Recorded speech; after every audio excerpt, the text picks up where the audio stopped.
E aí, galera intensiva, boa noite.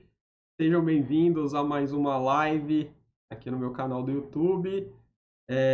Nessa noite a gente vai falar aí sobre a monitorização avançada e o ajuste fino da PSV com o Lucas Del Sarto, que é fisioterapeuta aqui de São Paulo, na Santa Casa, no Hospital Samaritano. Então ele vai estar aqui com a gente compartilhando um pouquinho do conhecimento dele com a gente. Para a gente começar lá aquele nosso pequeno protocolo, me dá um retorno aí no chat se vocês estão me ouvindo bem, sem nenhum problema. E já me conta aí de onde vocês são também, para a gente fazer aquela velha interação, para eu saber se vocês são fisioterapeutas, médicos, qual a profissão de vocês, de onde vocês estão falando, que cidade, hospital que vocês trabalham. Conta aí o que você quiser contar para a gente. Aí a gente já começa em seguida a nossa live. Tudo tranquilo aí com o som? Vocês estão me escutando? Opa, beleza. Valeu, Mauro. Aí, Gabriela falando que tá tudo ok. A Gisele também, falando que tá tudo tranquilo. Obrigado aí, pessoal, pelo retorno aí, para avisar que tá certinho. Aí, ó, Thalita, Bebedouro, interior de São Paulo. Didi Show, aqui do Rio Grande do Sul. Bom demais, Rio Grande do Sul, muito bom. Gisele é de Bragança, no Pará. Ô, Paola, tudo bem? Paola, que era a nossa técnica de enfermagem, agora é fisio hospitalar. Como que tá aí, Paola? Tá indo bem? Tá curtindo? Boa noite, Carla, tudo bom? Juliana, Santa Casa de Cachoeiro, já tive lá. Bom demais no Espírito Santo. Igere, lá de Goiânia. A gente tem a Thaís de Guarulhos. Show de bola. E Paterline de Vitória. E mais aí? Ó, Pamela do Boimirim. Carla de Sorocaba. São Bernardo. Bastante gente da Grande São Paulo hoje. Paraíba, Minas Gerais. Ana de Goiânia, trabalho na HDT. Vitória, Limeira. Galera, show de bola. Obrigado aí pela presença de vocês mais uma vez. Queria pedir ajuda de vocês aí, quem puder, já compartilhar a live aí, clica nessa setinha. Dá para compartilhar o link direto lá no WhatsApp, no grupo da sua galera. Já ajuda, dá essa força para mim e para o Lucas aí compartilhando a live. Já pode deixar também seu joinha aí. Com certeza a aula do Lucas vai ser top. Vale um joinha aí pra gente nesse vídeo. Quem ainda não é inscrito aí no canal, já aproveita, se inscreve. E eu vou colocar o Lucas aqui para aparecer com a gente. Boa noite, Lucas. Seja bem-vindo, meu amigo. Você já está aparecendo aqui com a gente. Se quiser dar uma boa noite aí, fica à vontade. Boa noite a todos. Boa noite, Ivens. O som, como é que tá? Tá tudo bem? Gostaria de um retorno aí também do pessoal. Estão conseguindo me escutar? Ô, galera, só Tudo bem, avisando, né? talvez o som do Lucas esteja mais baixo que o meu. O meu som fica mais alto, né, que o do Lucas. Então talvez vocês tenham que ajustar um pouco aí o volume de onde vocês estejam escutando, porque o som do Lucas chega mais baixo que o meu sai mais proeminente mesmo. Bom? Cara, meu amigo, muito obrigado por ter aceito aí, por a disponibilidade de estar aqui com a gente hoje, falar com a gente sobre esse assunto aí que é essencial, né, na transição do paciente na ventilação mecânica, que é o modo PSV, o modo de ventilação espontânea mais utilizado aí no mundo todo. Obrigado mesmo aí, viu? Cara, fica à vontade, vou deixar aí para você se apresentar e quando você quiser compartilhar o slide, começar a sua aula aí, fica à vontade. Bom, eu que agradeço, Ivens. Eu sou, você sabe, um grande fã do seu trabalho, do seu canal. Isso me ajuda muito e ajuda muito os fisioterapeutas e médicos, tá? Pessoal da enfermagem também, né? Obrigado por me convidar para falar sobre esse tema. Hoje até a gente estava brincando na UTI que pressão de suporte não tem divergência, né? Todo mundo usa. Às vezes você fala, poxa, Eu uso mais VCV, metade lá já torce o nariz, né? Poxa, por quê? Eu uso mais PCV. Poxa, outra metade já torce o nariz. Por quê? Mas quando se fala em pressão de suporte, aí não tem divergência, todo mundo usa. É a modalidade de desmame mais utilizada aqui no Brasil, quiçá no mundo, para quem não tem a sorte de ter um catéter ED para utilizar NAVA, para quem não tem a sorte de ter um PAV Plus, para quem não tem a sorte de ter um volume de suporte, um MMV, pressão de suporte cai muito bem, e hoje a gente vai tentar desvendar aí os mistérios que estão além da tela do ventilador, né? Nas configurações avançadas da pressão de suporte tem muita coisa para ser estudado, além daqueles parâmetros que a gente visualiza ali na tela principal. Eu vou compartilhar minha tela aqui.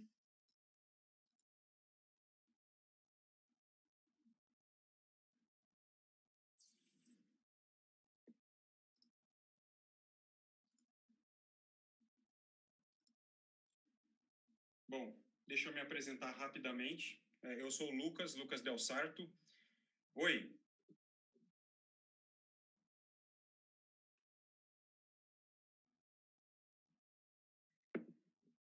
Ah, tá.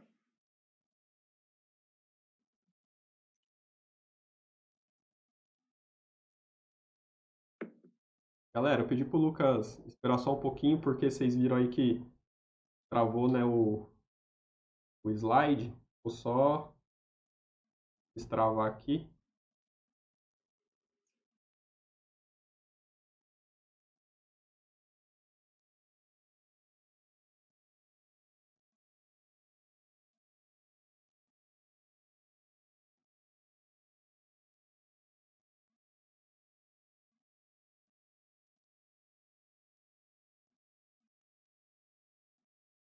Vou fazer o trabalho de TI aqui, né? Sim. Meu Fazer áudio tá tudo tudo, bem contigo, né? Tá me ouvindo? fazer tudo sozinho tem desses percalços.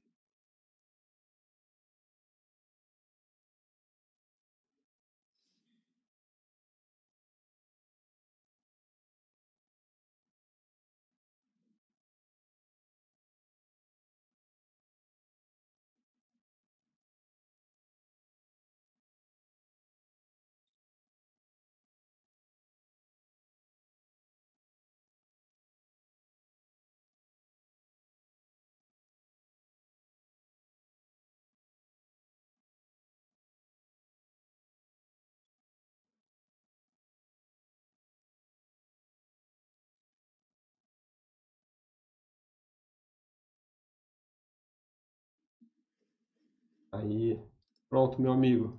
Desculpa aí a interrupção, fica à vontade aí. Imagina. Bom, então eu parei na minha apresentação, né? Eu vou me apresentar rapidinho. Eu sou o Lucas Del Sarto, estou falando aqui de São Paulo. Sou fisioterapeuta, sou especialista em fisioterapia respiratória, em terapia intensiva adulto, tenho aprimoramento em neurointensivismo, mestrado em pesquisa em cirurgia, e hoje eu trabalho na Santa Casa de São Paulo, que é aqui o maior hospital filantrópico da América Latina. Já tem 16 anos que eu trabalho na Santa Casa e trabalho no Hospital Samaritano também há 15 anos, tá? Ah, e vamos começar a estudar pressão de suporte, que é uma modalidade, a modalidade mais utilizada no Brasil, quiçá no mundo aí, para o desmame ventilatório desses pacientes. Bom, Ivens, é o seguinte, é sempre bom começar do básico, né? Poxa, Lucas, mas você vai começar a falar de disparo, ciclagem. Engraçado é que quando eu fiz a prova de título do COFITO, lá em 2012, depois que você passa na fase de múltipla escolha, você tem que fazer uma prova lá do COFITO de duas questões dissertativas. Uma questão dissertativa era justamente essa que eu vou falar para vocês agora, que é com relação a disparo e ciclagem da modalidade de pressão de suporte, o básico. E hoje eu recebo muita prova de concurso, prefeitura, estado, provas de hospitais, sempre perguntam isso que eu vou falar para vocês agora. Como é o disparo e como é a ciclagem da pressão de suporte, o básico para começar a entender a modalidade.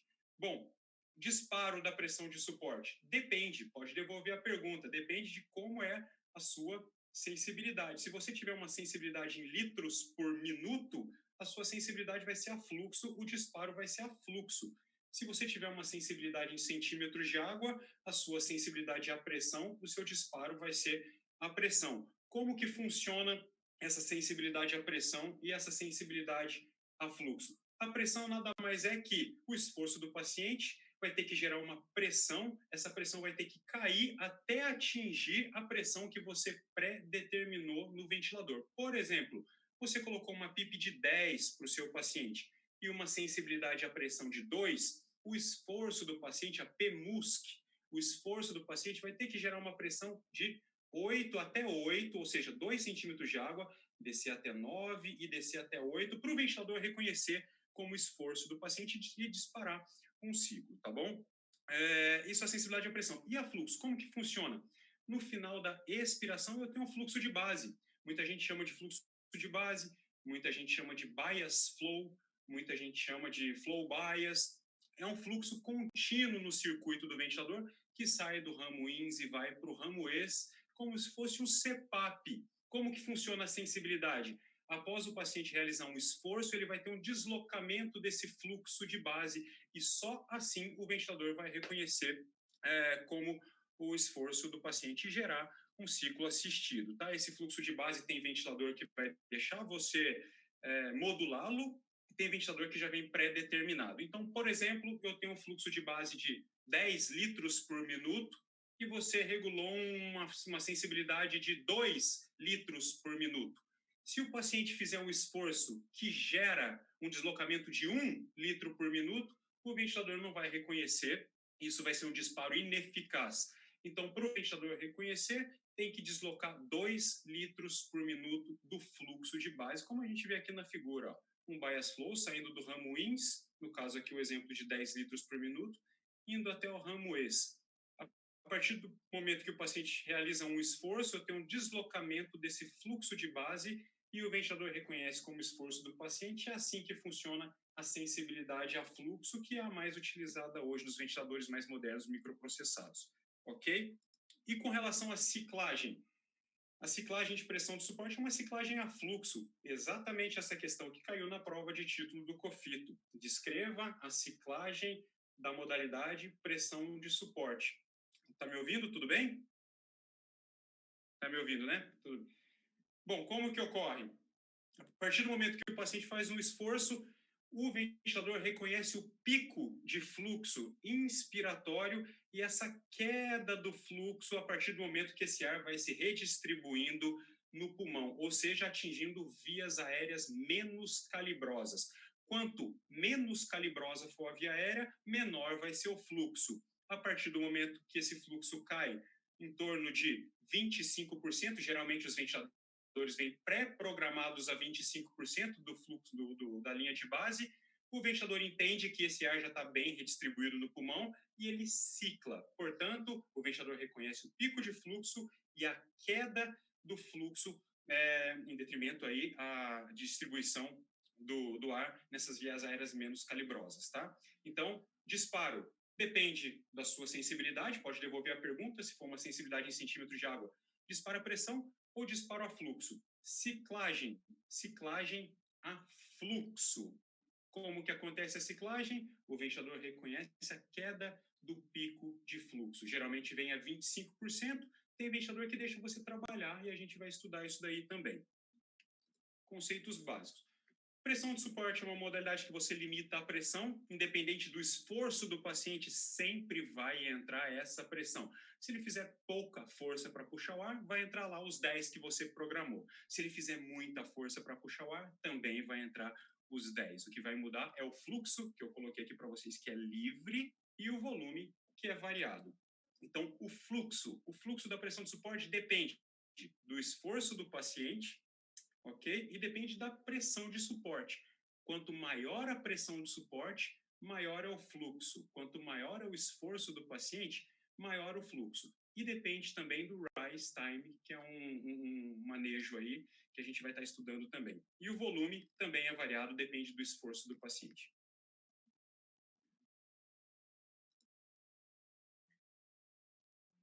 Bom, pressão de suporte, então, pessoal, é muito além do que a gente vê na tela principal do ventilador. Aqui só um exemplo de um ventilador do OxySystem do Avea, onde você opta pela modalidade pressão de suporte, e o que vai aparecer na tela para você? Só isso daqui.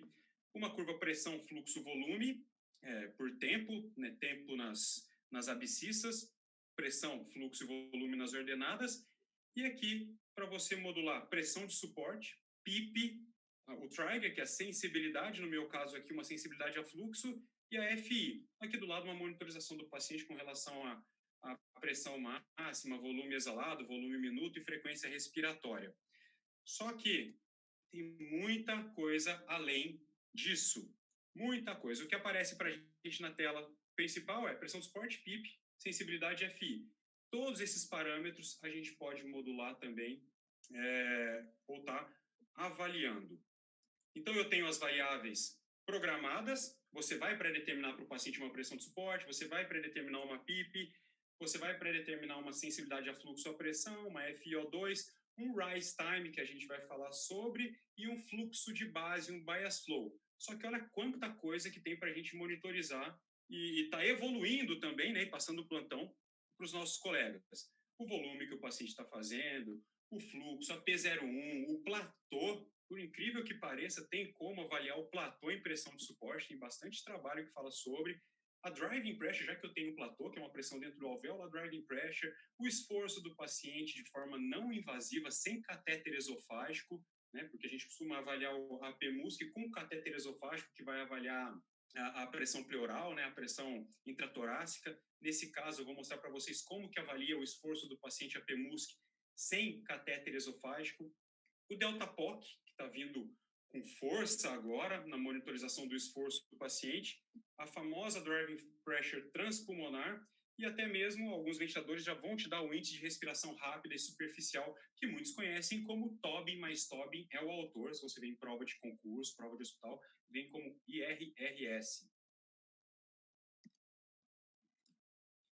Bom, então vamos começar a falar de fluxo em pressão de suporte. Você pré-determina lá a modalidade, pressão de suporte, não existe botão de fluxo em pressão de suporte, que nem tem em volume controlado, que o fluxo é controlado.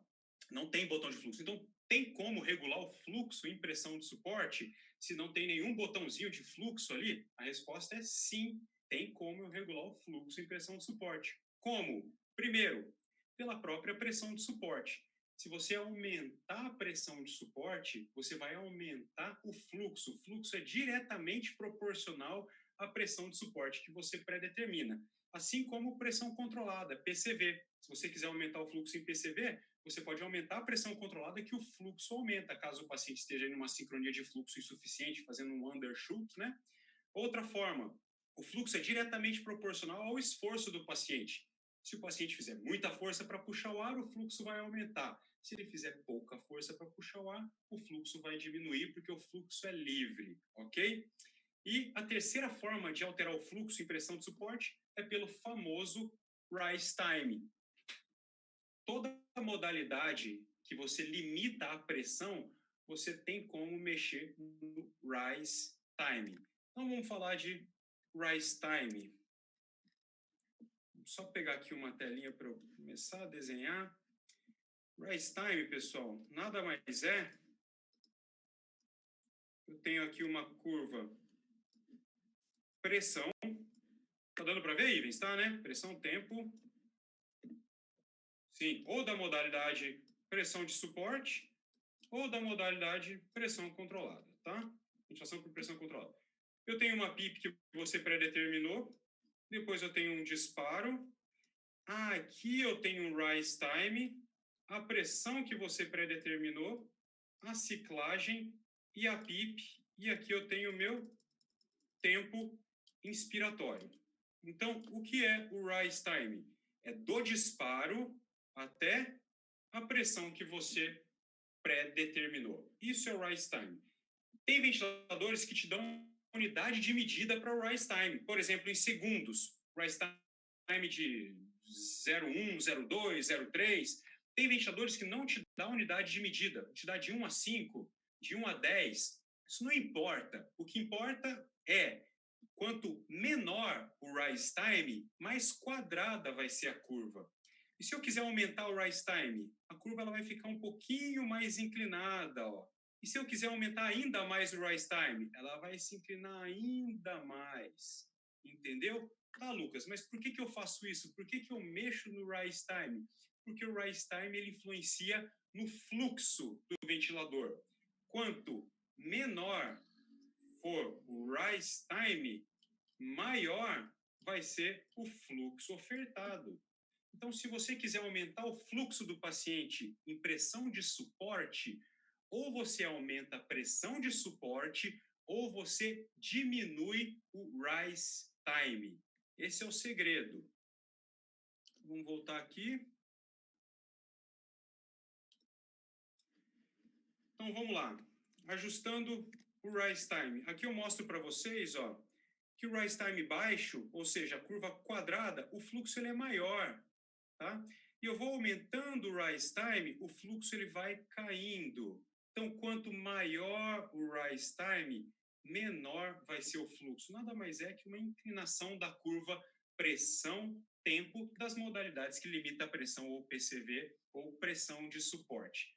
Para que eu utilizo o rise time? Para mexer no fluxo do paciente. Uma coisa muito importante que cai muito em prova. Guardem essa fórmula aqui. Volume é igual a fluxo por tempo. Vem dessa fórmula aqui, ó. Deixa eu apagar aqui. Eu não tenho fluxo. Fluxo não é igual a quantidade sobre tempo. No nosso caso aqui é volume, né, por minuto. Se eu resolver essa equação, vai ficar volume é igual ao produto de fluxo com tempo. Pessoal, na modalidade pressão controlada, PCV, é uma modalidade que cicla a tempo. Então, não vou mexer no tempo. Quanto maior o fluxo, maior vai ser o volume que você vai gerar para o paciente, conseguir para o paciente. Então, por exemplo, rapidinho em PCV, se eu quiser aumentar o volume do paciente em PCV sem alterar a pressão controlada, eu posso diminuir o rise time. Porque se eu diminuir o rise time, o meu fluxo, ó, aumenta. E se meu fluxo aumentar, o meu volume vai aumentar também. Tudo bem? Só que, vamos voltar ali para o slide. Isso que eu falei para vocês em PCV, onde eu tenho pré-determinado tempo inspiratório, uma modalidade que cicla tempo. Em VCV, qual que é a correlação do rise time com fluxo e volume? Com fluxo é exatamente igual PCV. Quanto menor o rise time, maior é o fluxo. Só que essa correlação com volume não acontece da forma que acontece com PCV. Lucas, me perguntaram isso hoje. Se eu diminuir o rise time do paciente, eu vou ganhar fluxo. Mas se eu ganhar fluxo, eu não vou ganhar volume? Impressão de suporte, não, porque impressão de suporte eu não vou ciclar tempo, eu vou ciclar fluxo. E impressão de suporte, pessoal, quanto maior o fluxo, menor o tempo de enchimento, que é o tempo inspiratório. Então, impressão de suporte, se você diminuir o rise time, ganhar fluxo, você não vai ganhar muito volume, porque o seu tempo vai diminuir. Então, impressão de suporte não é bem assim. Essa fórmula não funciona impressão de suporte, porque eu não tenho tempo pré-determinado. Ou seja, impressão de suporte, o fluxo influencia no tempo. Quanto maior o fluxo impressão de suporte, menor o tempo inspiratório. Cuidado com essa fórmula que cai muito em prova também, e essa é uma pergunta que comumente a gente avalia nas provas, tá? E essa pergunta aqui, Ivan, você já deve ter escutado muito também. Regulando a pressão, a gente aprendeu o rise time, que quanto menor o rise time, maior o fluxo. E a pressão, vamos regular a pressão de suporte. A pressão de suporte, ela vai realmente de 7 a 20? Quando eu comecei a trabalhar no hospital, era assim, o máximo 20 e o mínimo 7. O máximo 20, porque 20 diminui muito o trabalho respiratório, né, work of breath. E o mínimo é 7, porque 7 vence a famosa resistência do tubo. Então, a segunda pergunta que eu coloquei aqui, que eu recebo muito, né? 7 centímetros de água é para vencer a resistência imposta pelo tubo? Bom, vamos lá. 20 de suporte, eu até concordo, Ivens, que é uma suporte considerável. Se você colocar 20 de suporte, você vai gerar um baita de um volume, o trabalho respiratório ele vai cair bastante, você vai até deprimir o comando neural, a frequência respiratória desse paciente pode abaixar. Agora, 7 de pressão de suporte, de onde vem isso? É para vencer a resistência? A resistência não depende da pressão de suporte que você coloca. A resistência depende do esforço do paciente, a resistência depende do fluxo que esse paciente está gerando. Se você colocou 7 de pressão de suporte e esse paciente está fazendo um volume alto, com uma frequência baixa, por que não colocar 5 de suporte? Por que não colocar 4 de suporte? Eu tenho aqui até um exemplo do guideline da American College e da American Thoracic, que sugere pressão de suporte de 5 para fazer teste de respiração espontânea. Essa ideia de 7, do mínimo, ela vem lá do Dr. Esteban, de 1997, que utilizou pressão de suporte de 7 centímetros de água comparando com tubo T para realizar teste de respiração espontânea, mas vocês podem ver aqui nessa revisão sistemática do Lee, na Critical Care deste ano, que tem autor que utiliza 7, tem autor que utiliza 8, tem autor que utiliza 5 centímetros de água, né? E por que não, Ivens, pessoal? Por que não utilizar 0 de pressão de suporte? Por que não utilizar 0 de PIP, 0 de pressão de suporte para fazer um teste de respiração espontânea? Ô, Lucas, Tem trabalhos... Oi? quem assistiu a última live sabe responder isso aí, hein? Galera, na última É live a mesmo? gente já tocou nesse assunto Fale. aí. A galera que assistiu a última live tá ligada aí já, viu?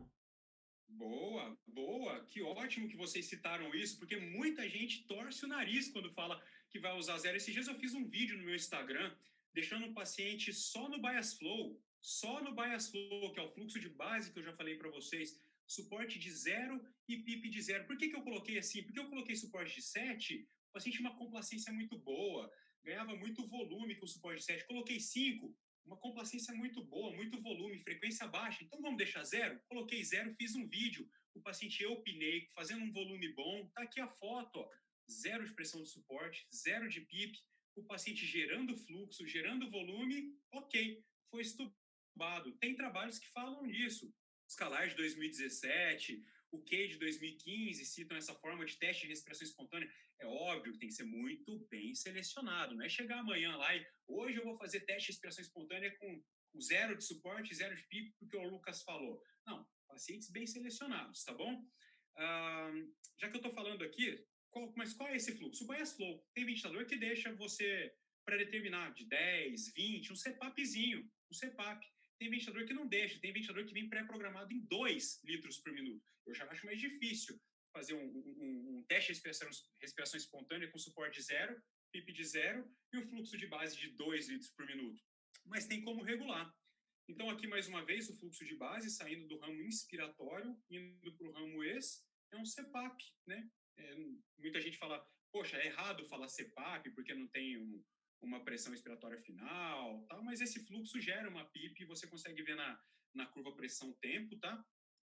E aqui um vídeo só para vocês terem cuidado na hora de regular o bias flow na pressão de suporte, porque independente da sensibilidade que você coloca, o bias flow vai influenciar no disparo do paciente. Por exemplo, eu estou aqui com o ventilador Vela da OxySystem, onde eu coloquei uma sensibilidade de 2 litros por minuto, normal, né? A gente utiliza 2 litros por minuto. E só para vocês visualizarem o que eu fiz aqui. Vocês podem ver que não tem nenhum disparo ineficaz. Eu apertei sensibilidade e depois configurações avançadas, ele me deu a opção de regular o fluxo de base, que o mínimo é 10 nesse ventilador. Eu aumentei para 20. 20 é muito. 20, o fluxo de base é muito alto. Vai ser difícil o paciente conseguir deslocar esse fluxo e o ventilador reconhecer esse deslocamento de fluxo como a tentativa de disparo do paciente. Então, quanto maior, olha para vocês visualizarem, quanto maior o bias flow, mais difícil vai ser o paciente disparar. Vamos ver o que acontece aqui. Aumentei o fluxo de base para 20, deixei a sensibilidade de 2 e olha o que acontece. vários disparos ineficazes, ó. Mesmo com sensibilidade baixa. Disparo ineficaz por alto bias flow. Então, cuidado, amanhã chega lá na UTI, avalia o bias flow, avalia primeiro se o seu ventilador fornece esse método, né? Essa forma de manusear e esse ajuste fino da sensibilidade. Então, o ajuste fino da pressão de suporte é o rise time. O ajuste fino da sensibilidade é o bias flow. Quanto maior o bias flow, mais difícil vai ser para esse paciente disparar a máquina, tá? Cuidado com o bias flow muito alto, bias flow de 20. Bom, subassistência ventilatória, ou seja, parâmetros baixos, é muito fácil você identificar. O paciente que está com parâmetros baixos, ele vai usar musculatura acessória, a frequência respiratória dele vai aumentar, a frequência cardíaca vai acompanhar a frequência respiratória, o paciente vai ficar assincrônico na ventilação, então é fácil você identificar. O grande problema é identificar a superassistência, que na literatura está com overassisting, muito ar para o paciente, parâmetros ventilatórios elevados. Eu gosto muito do trabalho da Renata Assunção, que foi feito aqui na USP, que ela avaliou as variáveis que a gente tem que avaliar para concluir que esse paciente está com uma super assistência ventilatória, que você está dando muito ar para ele. Bom, primeiro, qual o problema de você dar um suporte muito alta para o paciente? Atrofia diafragmática, lesão diafragmática induzida pela ventilação mecânica, atrofia por desuso, volutrauma, eu tenho vários tipos aí de lesão pulmonar induzida, volutrauma, barotrauma, atelectrauma, biotrauma, ergotrauma, reotrauma, tem vários. Hoje tá vindo muito forte esses conceitos de lesão pulmonar induzida pela ventilação. No caso de overassisted, volutrauma, muita sincronia o paciente fica e principalmente diminuição do drive ventilatório, já que você está lavando, entre aspas, muito CO2, e o CO2 é o principal estimulador de quimiorreceptor central, que fica lá no núcleo do trato solitário, né, atrás das olivas, ali no bulbo.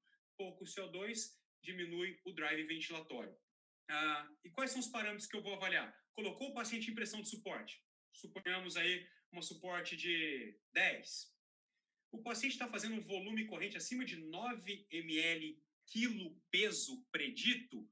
O paciente em pressão de suporte, eu preciso calcular o peso predito? Óbvio, o paciente chegou na UTI, você já tem que calcular o peso predito, tá? Independente da modalidade. Em PCV também, tem que estar lá no ventilador o peso predito do paciente, no prontuário ou na sua prancheta. Então, pressão de suporte com 10 ml quilo peso predito, você está dando uma pressão de suporte alta para o seu paciente. O ventilador vai te mostrar o índice de respiração rápida e superficial. Nada mais é que a frequência respiratória dividido pelo volume corrente, só que em litros. Por exemplo, vamos ali, você pegar aqui, ponto rabisco aqui. O ventilador vai te mostrar em tempo real. Por exemplo, o paciente está fazendo uma frequência de 10, com volume de 400. Então, é só você dividir aqui 10 dividido por 0,4. 25 de índice de respiração rápida e superficial. Se esse valor for abaixo de 37, os seus parâmetros estão altos demais. Então, índice de respiração rápida e superficial. Frequência respiratória dividido pelo volume corrente. Só que o volume corrente que está mostrando ali no ventilador, não em ml, tá? Que ele vai te mostrar em ml. O volume corrente em litros. Outra coisa, P01. Vamos falar sobre a P01. P01 abaixo de 1,6. Calma que a gente vai falar um pouquinho mais sobre. Já é um sinal de assistência ventilatória aumentada, superassistência ventilatória, que tem todas essas repercussões. Outra coisa bem interessante, se você colocou seu paciente em pressão de suporte, e ele fizer uma frequência respiratória de 10, de 11, abaixo de 12, pelo estudo da Renata Assunção, tem 100% de sensibilidade para superassistência. Frequência respiratória de 12 ou menos, você tem que abaixar a pressão de suporte do seu paciente. Então, a pressão de suporte ela vai de acordo com a frequência respiratória, a princípio. Quanto maior a frequência respiratória do seu paciente, maior tem que ser a pressão de suporte. E quanto menor for a frequência respiratória do seu paciente, menor tem que ser a pressão de suporte. O que não pode é frequência respiratória alta com suporte alto. Isso não pode. Ou frequência respiratória baixa com suporte baixo. Isso também não pode. Isso é indicação de assistida controlada, tá bom? Então, esse daqui são as variáveis que vão diagnosticar e identificar superassistência ventilatória na modalidade de pressão de suporte. Já que a gente falou em P01, primeiro vamos falar aqui do tempo inspiratório, em pressão de suporte. Pressão de suporte, Ivens, não tem. Você coloca lá o paciente em pressão de suporte, tem pressão de suporte, PIP, sensibilidade, FI. Tem um botãozinho lá de tempo inspiratório? Não tem. Que nem tem em pressão controlada, já que pressão controlada cicla a tempo. Não tem botão. Então, tem como eu regular o tempo inspiratório em pressão de suporte? Sim, mesmo sem ter botão de tempo inspiratório no ventilador. Tem como regular. Como que eu regulo o tempo inspiratório em pressão de suporte? Primeiro, pela própria pressão de suporte. Quanto maior a pressão de suporte, maior vai ser o tempo de enchimento, vai ser o tempo de ciclagem, vai ser o tempo inspiratório. Quer aumentar o tempo em pressão de suporte? Aumenta a pressão de suporte. Ah, Lucas, eu não quero. Meu paciente, eu quero deixar ele com pressão de suporte de 10. Eu não quero mexer na pressão de suporte. Então, você pode mexer no rise time. Se você diminuir o rise time, ou seja, aumentar o fluxo, deixar essa curva quadrada, o tempo inspiratório vai diminuir, como eu mostrei aqui na imagem. Ó. Rise time baixo, no caso aqui 0 segundos, o tempo inspiratório é baixo. Rise time maior, o tempo inspiratório vai ser maior. Então, o tempo inspiratório é diretamente proporcional ao rise time. Quanto maior o rise time, maior o tempo inspiratório do seu paciente em pressão de suporte, não em pressão controlada, porque pressão controlada é uma modalidade que você pré-determina o tempo inspiratório, já que cicla a tempo, tá? Então, não quero mexer no suporte, mexa no rise time. Quero diminuir o tempo inspiratório? Diminua o rise time. Quero aumentar o tempo inspiratório? Aumente o rise time. Lucas, meu ventilador não deixa eu mexer no rise time.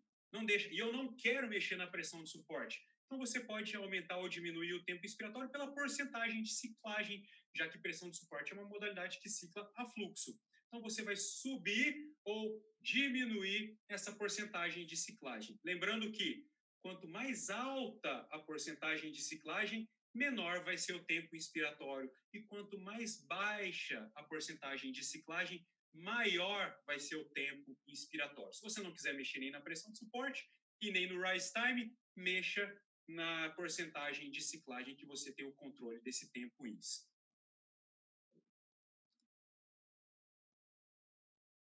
Só um exemplo para vocês.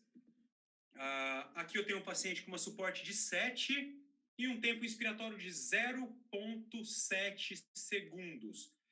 O que a fisioterapeuta fez?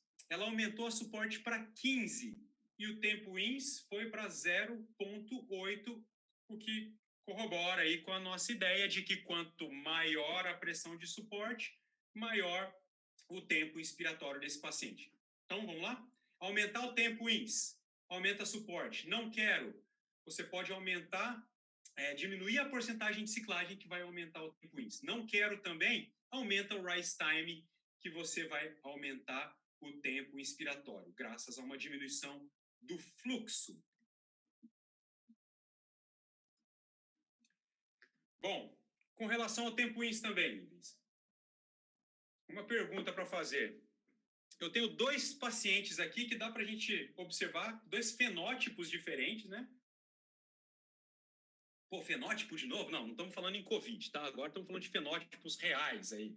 Eu tenho um fenótipo aqui de talvez um bronquítico e um fenótipo de um enfisematoso, tá? Tem 2 pacientes entubados aqui que você pode ver que tem 2 fenótipos diferentes. Os 2 estão entubados, Ivens. E os 2 estão com a mesma pressão de suporte. A pergunta para o pessoal aí. Mesma pressão de suporte nos 2, 15. Está um do lado do outro ali na UTI. 15 de suporte. E eu coloquei a mesma porcentagem de ciclagem para os 2, de 25%. Até porque eu esqueci de avaliar esse parâmetro de suporte.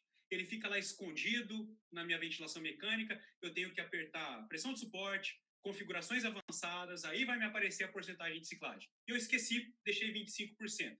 A minha pergunta é, com a mesma pressão de suporte e a mesma porcentagem de ciclagem, esses pacientes vão ter o mesmo tempo inspiratório? Mesmo tempo? É óbvio que não. É óbvio que não. Que o tempo inspiratório do paciente em pressão de suporte vai depender muito da impedância do sistema ventilatório, vai depender muito da complacência, vai depender muito da resistência. Tá aí uma dica. Quanto mais obstrutivo esse paciente for, maior vai ser o tempo inspiratório, porque a desaceleração do fluxo vai ser muito lenta. Então, se você, por exemplo, pegou um paciente restritivo, uma SARA, uma complacência de 12, você quer aumentar o tempo inspiratório para esse paciente. Esse paciente, não sei por que, está em pressão de suporte. Você colocou uma pressão de suporte com uma porcentagem de ciclagem de 10%. Aí esse paciente foi estubado ou foi a óbito e você pegou esse ventilador e colocou no paciente obstrutivo com uma resistência muito alta, de 30, tá? No caso, sei lá, um paciente bronquítico, uma resistência de 30. Se você colocar 10%, o tempo inspiratório desse paciente vai passar dos 3 segundos. Então, a pergunta é, por que deixar 25% em todos os pacientes, sendo que a mecânica pulmonar é diferente, sendo que um paciente é restritivo, o outro paciente é obstrutivo? Então, tomem cuidado com a porcentagem de ciclagem, que a porcentagem de ciclagem influencia no tempo inspiratório, principalmente de paciente que tem complacência e resistência alteradas, ok? A dica é, quanto mais obstrutivo esse paciente for, maior vai ser o tempo inspiratório. Tem aí um ouvinte VIP agora, né?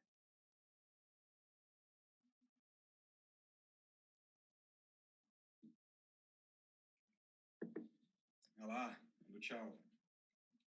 Tudo bem? Alguma pergunta por enquanto, Ivens? O som tá tudo bem?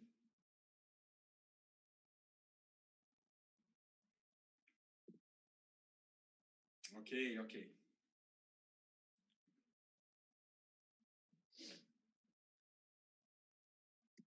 Vamos lá. Bom, então aqui um exemplo. Com a mesma pressão de suporte e com a mesma porcentagem de ciclagem. Notem a desaceleração mais rápida de um paciente restritivo e notem a desaceleração mais lenta de um paciente obstrutivo. Notem que o tempo inspiratório é bem diferente de um paciente restritivo para um paciente obstrutivo. Então, se eu quiser manter um tempo inspiratório menor para esse paciente obstrutivo, eu vou ter que pegar essa porcentagem de ciclagem e colocar lá para cima, em 50%, 60%, 70%, tudo bem? E se eu quiser aumentar esse tempo inspiratório desse paciente, eu tenho que diminuir muito a porcentagem de ciclagem para 10%, para 5%, para 1%. Já cansei de deixar 1% em paciente restritivo, para aumentar o tempo inspiratório. Bom, como ajustar o volume corrente em pressão de suporte? Tem um botãozinho lá de volume corrente? Não tem um botãozinho de volume corrente. Tem como ajustar? Tem como ajustar. Primeiro, pela pressão de suporte. Se você quiser ganhar volume corrente para o seu paciente, aumente a pressão de suporte. Se quiser reduzir o volume corrente, diminua a pressão de suporte. Outra forma, pela porcentagem de ciclagem. Quanto menor a porcentagem de ciclagem, maior vai ser o tempo de enchimento. Então, o tempo de enchimento, enquanto essa linha não atinge a linha de base, o ar está entrando no pulmão do seu paciente, ok? Então, quanto menor a porcentagem de ciclagem, maior vai ser o tempo inspiratório e mais volume você vai conseguir para esse paciente. E cuidado ao ganhar volume com o rise time. Por quê? Porque o rise time você ganha fluxo em pressão de suporte, pouca alteração no volume. Por quê? Porque o rise time em pressão de suporte altera o tempo inspiratório, que é o tempo de enchimento. Então não adianta você, quero ganhar volume diminuindo o rise time para eu ganhar fluxo e volume. Realmente, você vai ganhar fluxo. Só que você não vai ganhar volume porque o seu tempo de enchimento vai ficar menor. Então, o volume vai ser praticamente o mesmo. Você só vai conseguir corrigir a sincronia de fluxo insuficiente, diminuindo o rise time e ganhando mais fluxo. Então, não é bem assim. ganhando volume corrente com rise time. Quer ganhar volume corrente? Mexe na porcentagem de ciclagem ou mexe na própria pressão de suporte. Vamos lá para P01.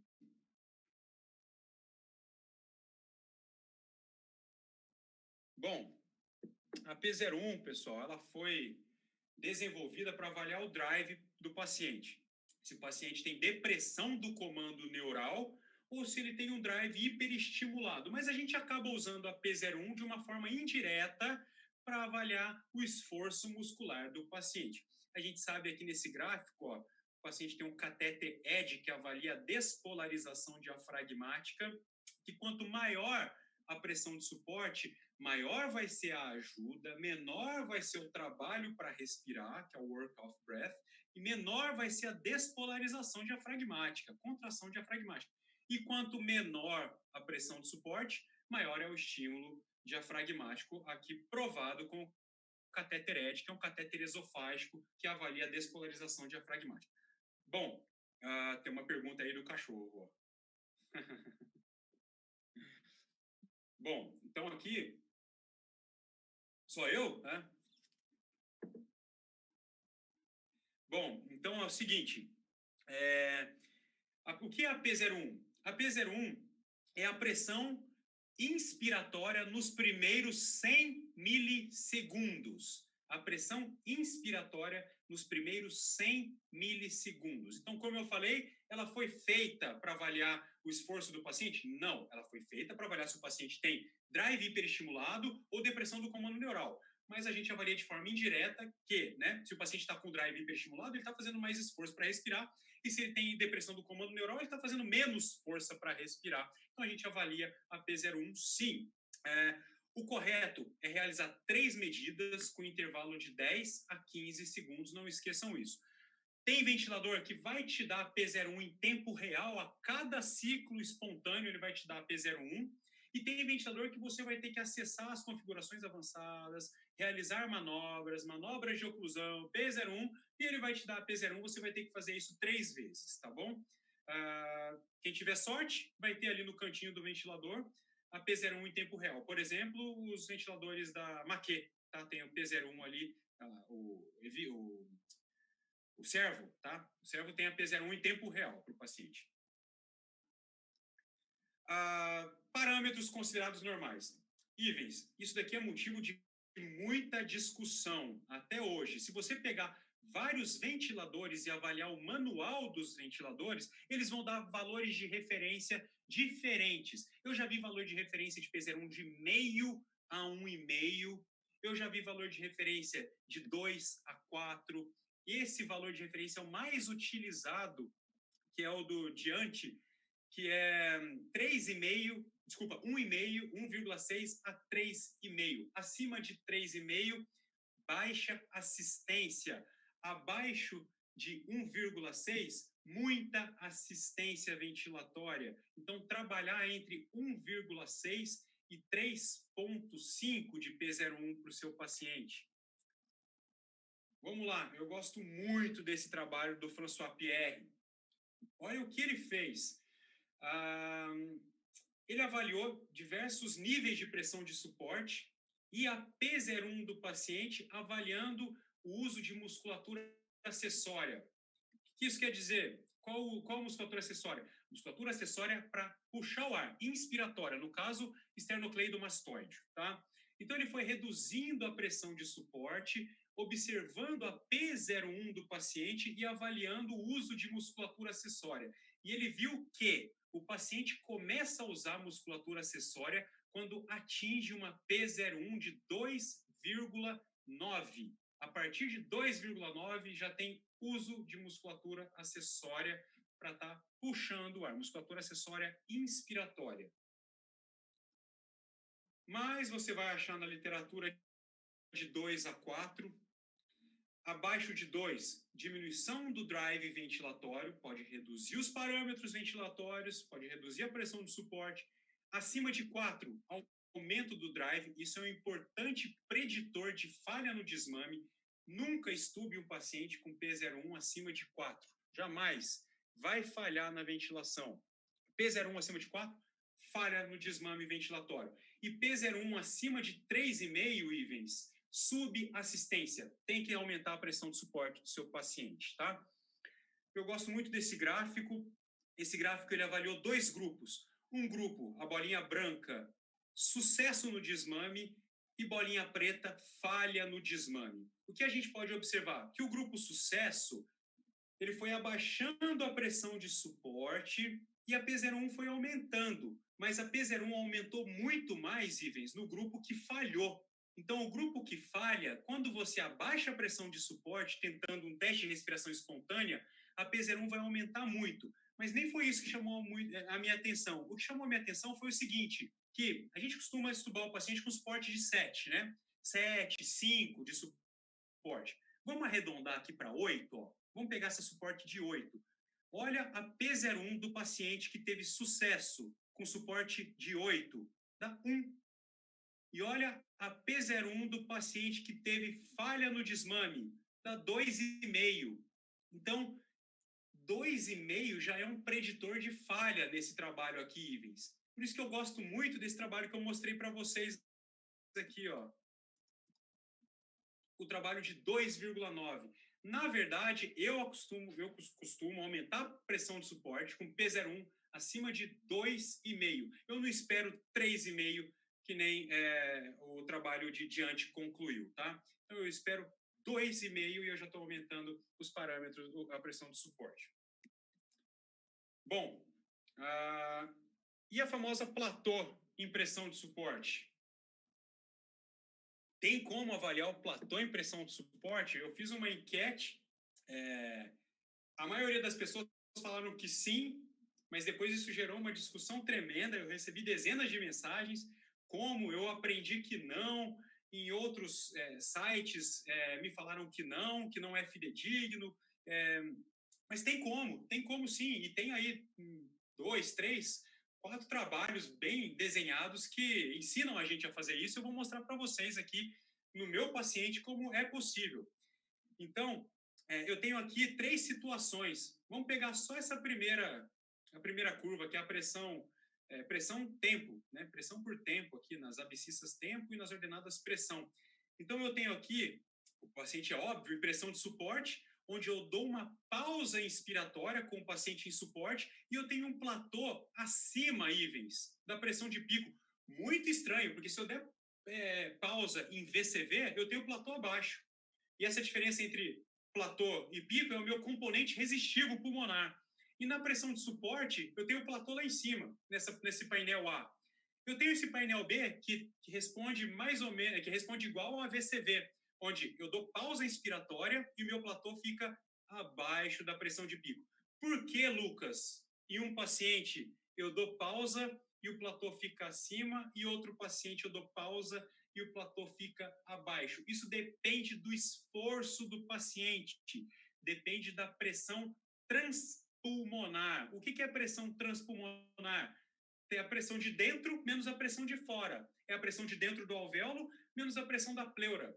A pressão transventricular, que a gente usa muito para avaliar débito cardíaco, influência da PIP, não é a pressão de dentro do ventrículo menos a pressão intratorácica? A pressão transpulmonar é a pressão de dentro do alvéolo menos a pressão de fora do alvéolo, que é a pressão intratorácica, que é igual à pressão pleural. Então, o platô, pessoal, é diretamente proporcional à negativação da pressão pleural, ou seja, do esforço do paciente. Se você der pausa e o paciente está fazendo muito esforço, o platô vai ficar acima da pressão de pico, porque a pressão transpulmonar vai estar alta. Se você der pausa e o platô ficar abaixo da pressão de pico, é porque o paciente está fazendo pouca força para respirar e a pressão transpulmonar está baixa. E aqui está as pressões equivalentes, ok? Então, um exemplo de um paciente meu, lá da UTI, que eu peguei essa semana e comparei com o que está no artigo do Belani. Painel A, está exatamente igual. Eu dei uma pausa inspiratória para o paciente, ó, em pressão de suporte, e olha para onde foi o platô desse paciente. Ah, Lucas, mas como que eu vou saber se o esforço dele está alto ou não? Olha a P01 do meu paciente. 2,9. No momento que eu dei uma pausa inspiratória, a minha P01, que é a pressão inspiratória nos primeiros 100 milissegundos, estava de 2,9, que é considerado aí um esforço maior, né? Uma assistência baixa.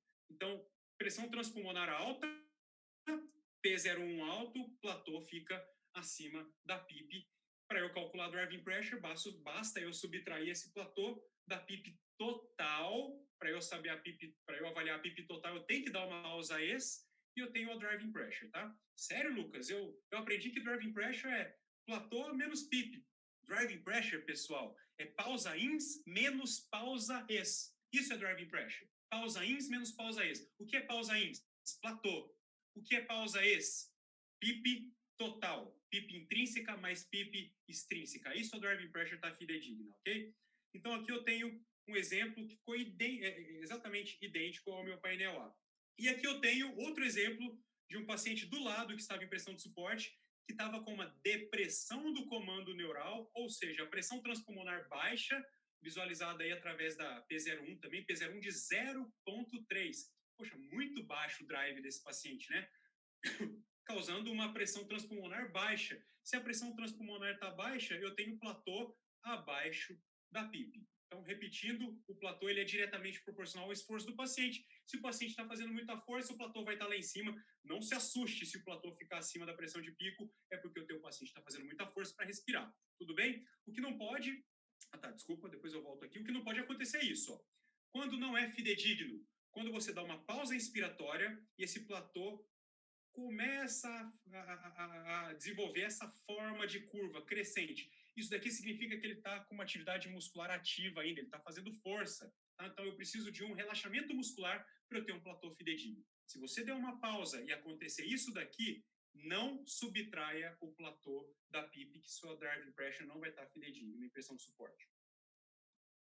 Lucas, é fidedigno, então, a pressão de suporte? Mais uma vez, o Giacomo Bellani. Giacomo Bellani é aquele autor que adora calcular platô nas modalidades. Calcula platô em PCV, calcula platô em pressão de suporte.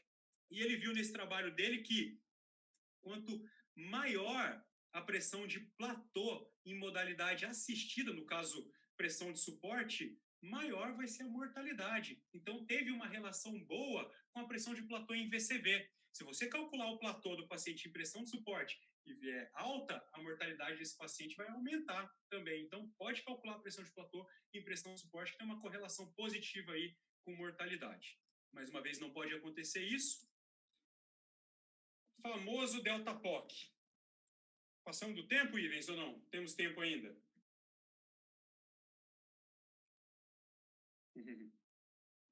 Vamos lá. Famoso delta POC. Como que eu vou avaliar o delta POC? Primeiro, o que é o delta POC? O delta POC a gente vai utilizar, a gente chama de delta POC de pressão de oclusão. Durante a expiração. Para que a gente vai utilizar o delta POC? Para ter uma estimativa da pressão muscular, do esforço do paciente. De uma forma não invasiva. A gente costuma pegar o esforço do paciente de forma invasiva, que é o catéter esofágico, que vai avaliar com precisão a pressão na pleura, tá? A negativação da pressão pleural. Quanto mais negativo, maior é o esforço do paciente. Ah, Lucas, mas eu não tenho catéter esofágico na minha UTI. Então, você vai utilizar o delta POC. Como que é o delta POC? Vamos lá. Vamos desenhar aqui.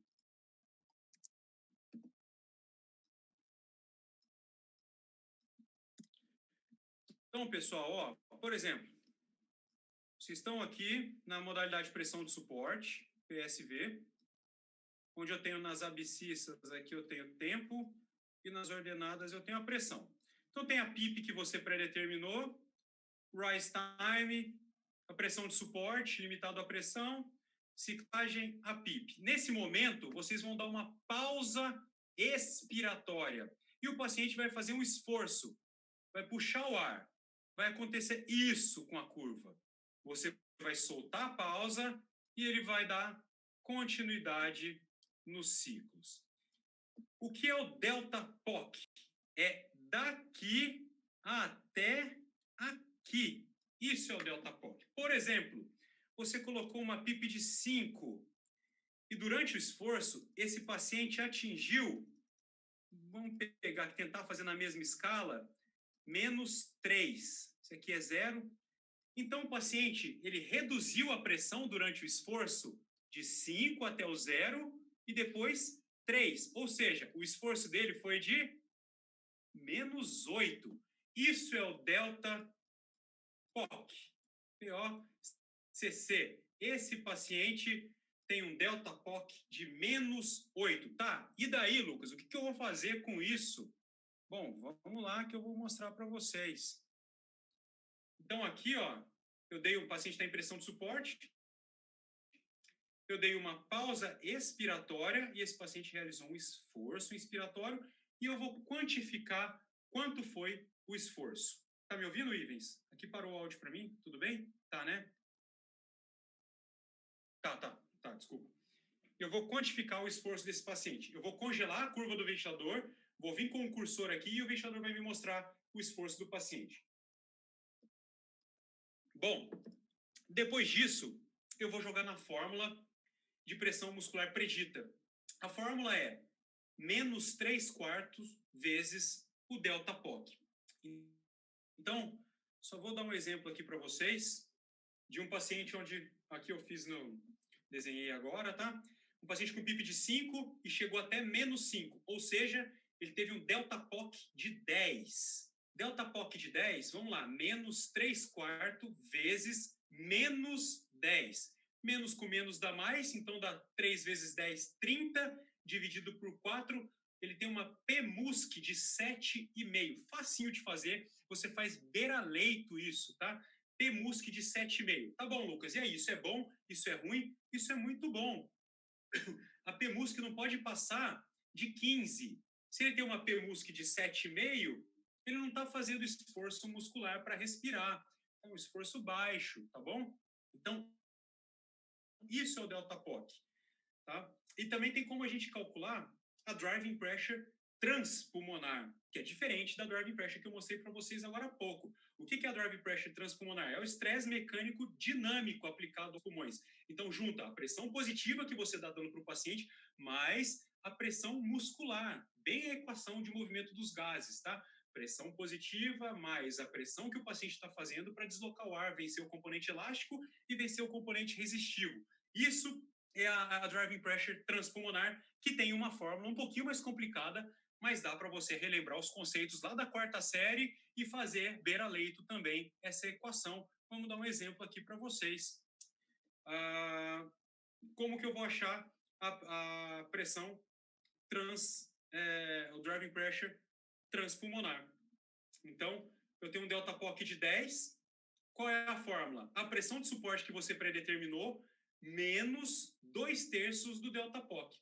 No meu caso aqui, eu coloquei 10 de suporte, menos com menos dá mais, 20 dividido por 3, eu tenho uma pressão transpulmonar aí, um driving pressure transpulmonar de 16. Facinho de fazer. Poxa, e aí, Lucas, isso é bom ou isso é ruim? É bom. O driving pressure transpulmonar não pode passar de 17. Tem trabalho que fala até 20. Tá? Então, PMUSC não pode passar de 15 e driving pressure transpulmonar não pode passar aí de 16, 17. Fazinho, faz beira-leito, pega primeiro o delta POC, joga na fórmula que você vai ter tanto a PMUSC quanto a driving pressure transpulmonar do paciente em pressão de suporte, tá? Exemplo 2, PMUSC, exemplo 2.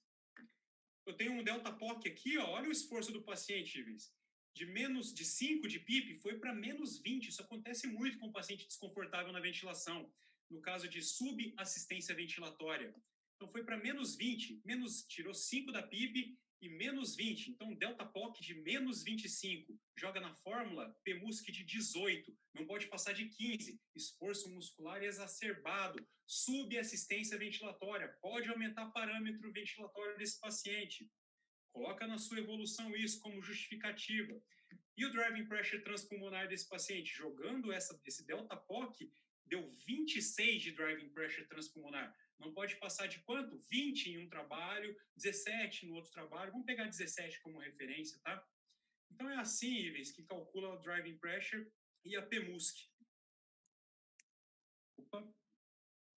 Agora eu quero abrir para perguntas, dúvidas. Antes, só dar um recadinho aqui para vocês. Quem não me segue no Instagram, Acho que já deu, deixa eu ver quanto tempo que a gente teve aqui. Mais de 1 hora, hein, Ives?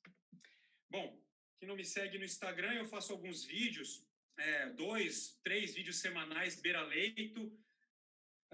Recebo muitas perguntas, respondo todas. E esses vídeos que eu faço são baseados nas perguntas que eu recebo, tá bom? Então, quando essas perguntas costumam ficar mais frequentes, eu costumo fazer um vídeo para estar respondendo aí as perguntas que vocês me fazem. Então, tá aqui, @lucasdelsarto, pode me seguir lá. Eu também divulgo alguns cursos que eu tô ministrando aí agora nesse momento de pandemia online. Tudo bem? Passo a palavra aí para vocês, para o Ivens e para vocês.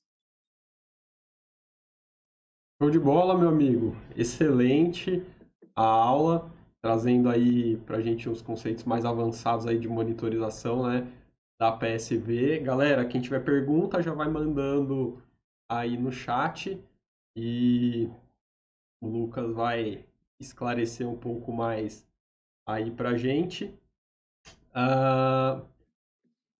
Acho que todo mundo tem um contato bastante íntimo com a PSV, né? Como a gente disse, é o modo espontâneo mais utilizado, porque é o mais disponível para a gente nos ventiladores, né? Quem não tem aí acesso a outros ventiladores como o Bennett ou o Servo realmente fica aí mais no PSV, né? Enquanto a galera manda as perguntas aí, deixa só eu acertar aqui de novo o vídeo e saiu. Vou ajustar.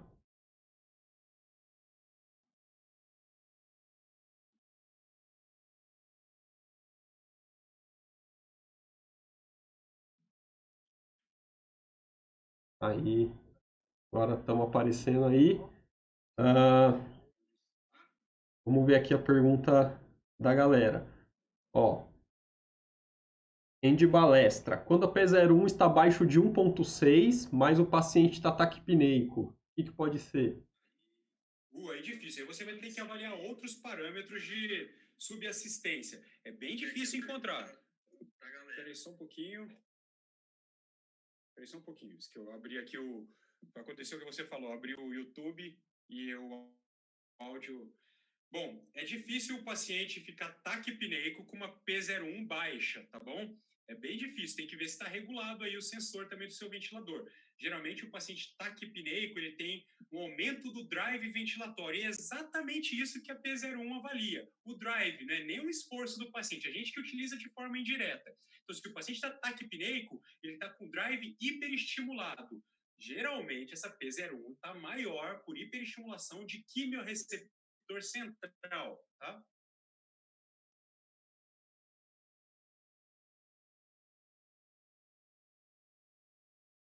A Juliana está perguntando aqui nos casos de superassistência, como que fica a PEMUS, quando a gente tem os casos de superassistência? Bem baixa, Juliana. Excelente pergunta. Bem baixa. Superassistência, você tem que reduzir a sua pressão de suporte. Geralmente, a superassistência, Juliana, ela vem associada a um volume acima de 9 ml quilo e uma frequência respiratória abaixo de 12, com uma PMUSC bem baixa e uma P01 bem baixa também.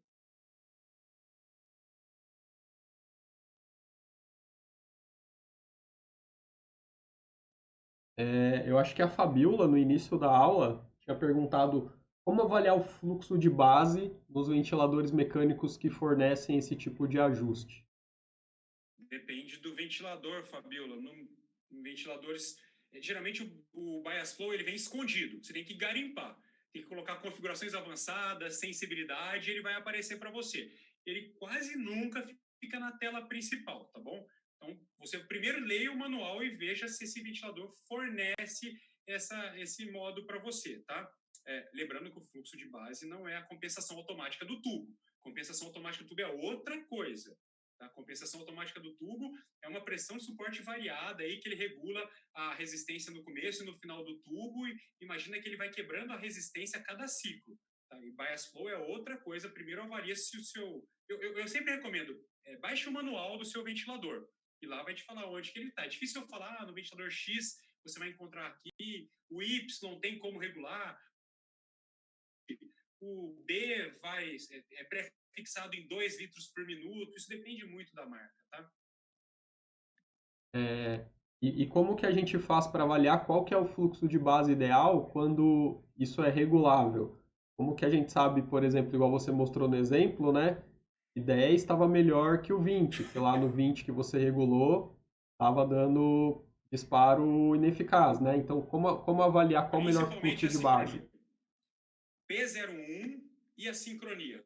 Qual tipo de assincronia? Disparo ineficaz, Ibis. Disparo ineficaz. O paciente está com disparo ineficaz, antes de diminuir a sensibilidade, avalie o bias flow do paciente. Aí.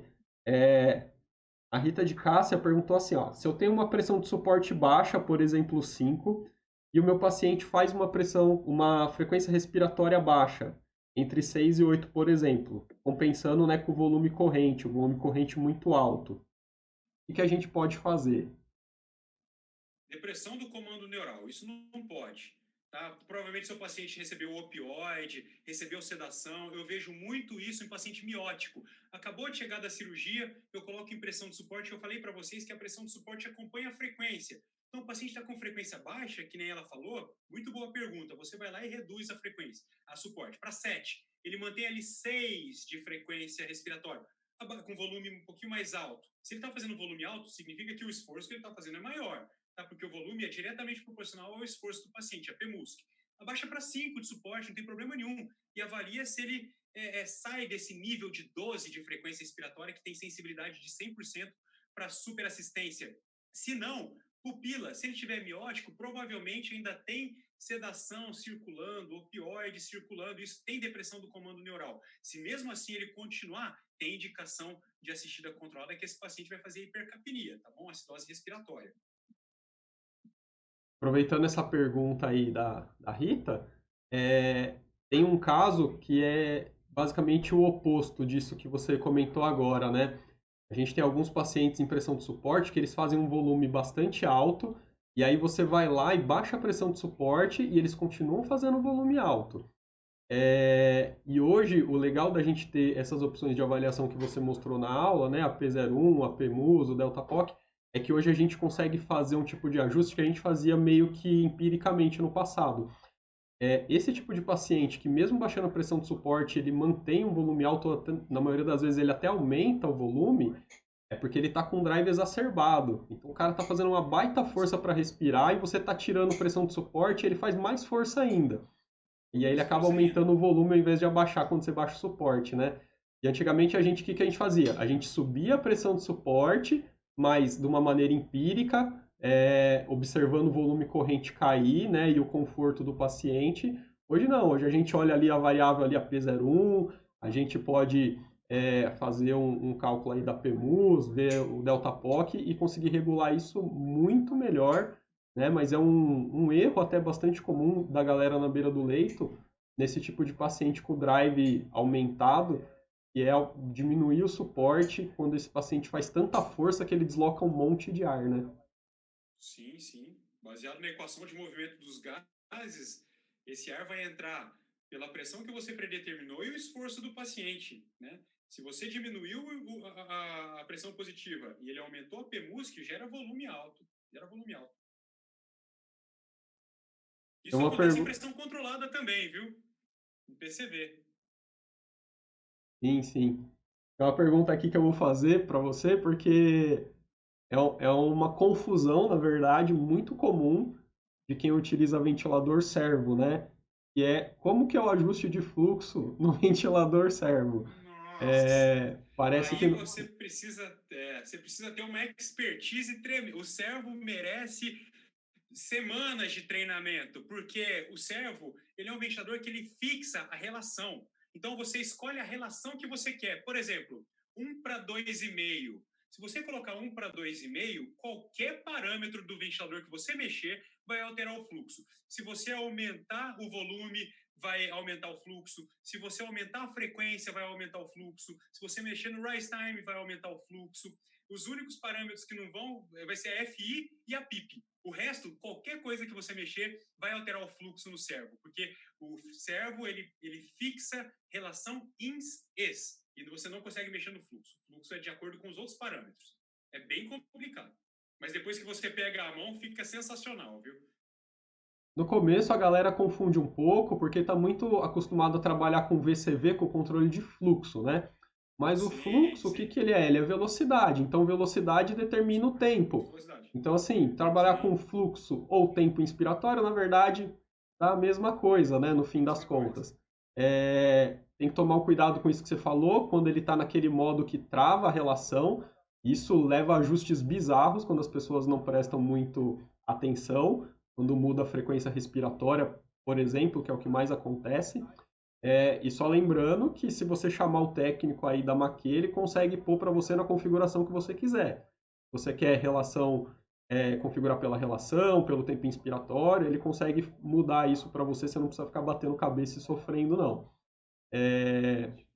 Inclusive, eu estava até conversando hoje com o pessoal da Maquê sobre umas coisas interessantes dos ventiladores, modelos mais novos, né, que tem umas coisas bem legais. Eles estavam me contando aí uns detalhes bem interessantes dos ventiladores novos. Inclusive, é, uma coisa que perguntaram aqui é da Stress Index. sensibilidade. Oi? Stress Index. Eles estão vindo com Stress Index agora. Tem vários detalhezinhos interessantes. É. Tem uma outra pergunta aqui que também cai a respeito do servo, que é a sensibilidade ao fluxo do servo, né? Que é aquele um, 2, 3, Totalmente 4, 5 diferente. até o 10, né? Qual que é o detalhe Sim, é aí, Lucas? diferente. O detalhe é que o servo trabalha com uma porcentagem de deslocamento do bias flow. Ou seja, quanto maior a sensibilidade, mais fácil vai ser para disparar. É diferente de todos os outros ventiladores. O servo, quanto maior, mais fácil vai ser para disparar. Inclusive, se você colocar 5, 6, ele já fica vermelho a tela. Colocar 6, ele fica vermelho a telinha ali da sensibilidade, te informando que provavelmente vai ter alto disparo por baixa sensibilidade. Então, o servo quanto maior, mais fácil, porque ele trabalha como uma porcentagem de deslocamento de ajuda, né, do bias flow. Essa é uma confusão muito comum também, que a gente vê as pessoas setarem em 2 ou 3, achando que é litros, né? Aquela velha Sim, sensibilidade que a gente conhece, e na verdade não, é essa porcentagem, né? Inclusive, em alguns lugares que eu já trabalhei, as pessoas teimavam e falavam assim, não, vamos deixar mais fácil, perto do um que é mais fácil para o paciente disparar, né? Pelo contrário, está cada vez mais difícil, né? sim. Inclusive, eles falaram que mudou, né? No software novo já vai vir no ajuste que todo mundo está acostumado, né? Já tem Acostumado. vindo em um ajuste em litros por segundo, né? Sim. Deixa eu ver se tem mais alguma pergunta aqui da galera. Eu pulei alguma coisa assim.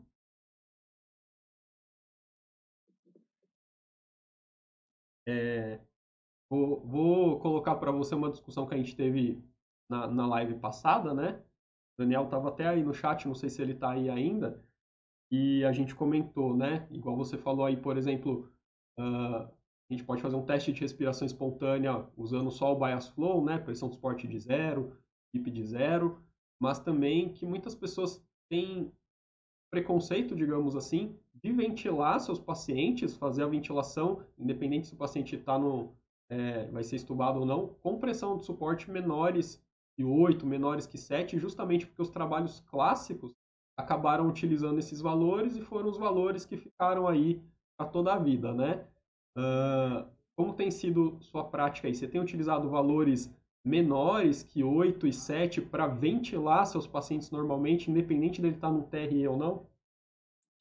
Com certeza. Eu vou, Ivens, não vou na pressão de suporte, eu vou no volume, na frequência, na P01 do paciente, no conforto e na sincronia. Se o paciente tem um volume bom, abaixo de 9 ml quilo, com uma frequência boa, confortável, P01 dentro do esperado, com pressão de suporte de 4, ele vai ficar com pressão de suporte de 4.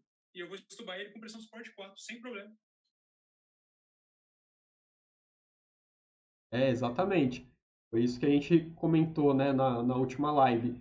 E se fala muito no valor da pressão de suporte, mas o valor da pressão de suporte em si não é o principal, né? O principal é a monitorização que você está fazendo do seu paciente frente a essa interação entre a pressão que ele está recebendo e qual que é a resposta que está voltando da monitorização, né? Como que está o esforço dele, como que está o volume que está Exatamente. sendo gerado.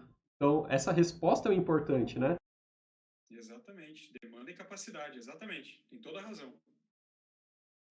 Você falou uma coisa que é interessante também durante a aula, é que, obviamente, a gente não controla o tempo inspiratório quando a gente usa o modo PSV, mas indiretamente a gente pode tentar fazer um ajuste no tempo inspiratório quando a gente faz aquelas alterações no Rise Time ou no Essence, né? Uhum. Isso é bem legal, tipo, eu utilizava isso já há bastante tempo, principalmente nos pacientes DPOCs, quando a gente quer prolongar um pouquinho o tempo expiratório dele, às vezes eles começam a fazer disparo ineficaz porque estão fazendo um auto-PIP que não deu tempo de exalar direito ali, começa o disparo ineficaz, mas tu não quer atrasar seu desmame, então eu acabava fazendo essa modulação ali, né? Acho que Joga lá você para deve usar cima, né? A bastante pressão, isso, joga né? lá para cima a porcentagem. DPOC você tem que jogar lá para cima para deixar ele exalar mais, né?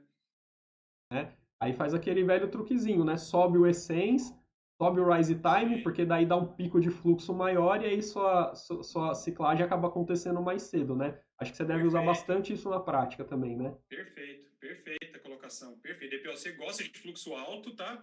E DPOC gosta de ciclagem lá em cima. Agora, se você pegar essa ciclagem, por exemplo, 80%, que para o DPOC vai ser boa, estubar o seu paciente, pegar esse ventilador e colocar ele no paciente restritivo, o tempo inspiratório desse paciente vai ser 0,3, 0,4. Tempo inspiratório de neonato depois. Por isso que tem que mudar, tá? Por isso que tem que avaliar a porcentagem de ciclagem também. E é interessante que, assim, por mais que a gente consiga modular o tempo inspiratório, que você não consegue ajustar, É, para alguns pacientes isso acaba não funcionando, porque eles acabam se adaptando a essa alteração que você fez e eles acabam evoluindo com alguma outra sincronia, alguma coisa. Então, não é aquela coisa, não é só ajustar também, porque o Lucas falou na aula que se eu fizer isso, diminui o tempo INS, o paciente cicla melhor, não sei o quê. Faça, teste, mas observe de perto o seu paciente. Depois de um tempo, como que ele evoluiu com aquele ajuste que você fez? Porque às vezes no momento que você faz, o paciente se adapta bem, daqui meia hora, pode ser que ele já se adaptou àquela mudança e está tentando escapar daquilo que você está tentando prender ele, né? sim, com certeza. Com certeza. Aí já é tema para outra live, né, cara? A avaliação gráfica, a sincronia. Já aproveitando que você tocou nesse assunto de outra live, a sincronia, as próximas lives aí já está prevista uma live de assincronia, nos temas de ventilação mecânica. Tem uma live prevista também de estimulação sensório-motora na ANEL, tá? Ah, semana que vem, se tudo correr certo, aí a gente tem uma aula de PBE com o Léo, tá?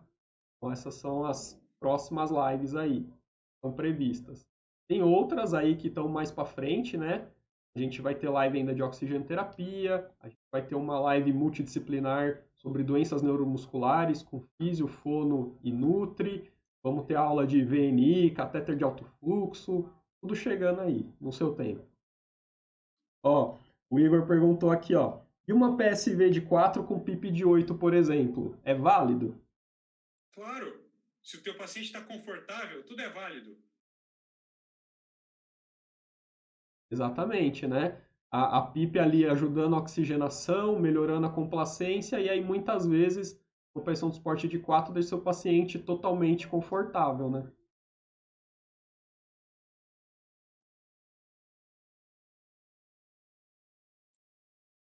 É, o pessoal pegou no pé do servo hoje aqui, viu, Lucas? O pessoal perguntou aqui do tempo de retardo inspiratório no servo, né? Que é a É rampa, o o rise ajuste de time. rampa, É o né? rise time. Ele só chama Exatamente. diferente.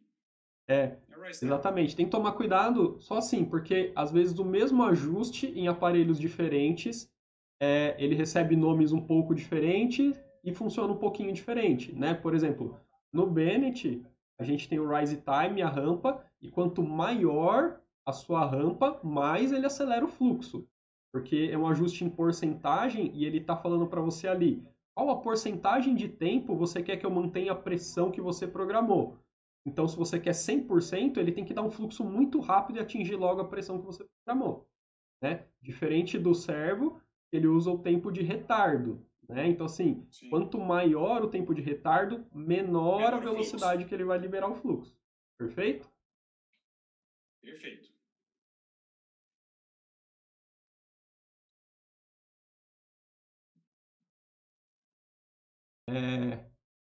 Só para você comentar e já dar a sua opinião, o que, que você acha, o que, que você tem feito aí na sua prática. Cadê aqui? A Luciana perguntou: o teste de respiração espontânea com PIP e pressão de suporte de zero é realizado por quanto tempo? Responde e fala um pouquinho da sua prática aí, como tá, se você tem realizado, qual tipo que você tem usado mais. Agora, o tempo a gente já segue do Dr. Esteban, lá de 1997. Isso perdura até hoje, 30 minutos, né? De 30 minutos a 2 horas. Não teve diferença no sucesso e na falha, tá bom? Então, 30 minutos é um trial legal para você avaliar se o seu paciente ficou bem ou não. Agora, deixa eu só colocar uma coisa. Eu sou fã do tubo T, tá bom? Sou fã do tubo T. Gosto muito do tubo T. Até o próprio Tobin falou isso, né? Quer avaliar se o seu paciente fica fora do ventilador? Desconecte ele do ventilador, veja se ele fica bem. Então, eu sou fã do tubo T. Para cardiopata, eu sou fã do tubo T. Eu deixo ele sofrer esse estresse cardíaco para avaliar se ele vai fazer edema agudo de pulmão. Eu coloco tubo T em todo mundo, tá bom? Eu sou fã de tubo T. Então, para mim, pressão de suporte de zero, PIP de zero, também chega muito perto do tubo T, que eu sou fã. Meus pacientes fazem tubo T 30 minutos antes de eu retirar o tubo. Eu também. Eu falo que eu sou tubo T lover, né?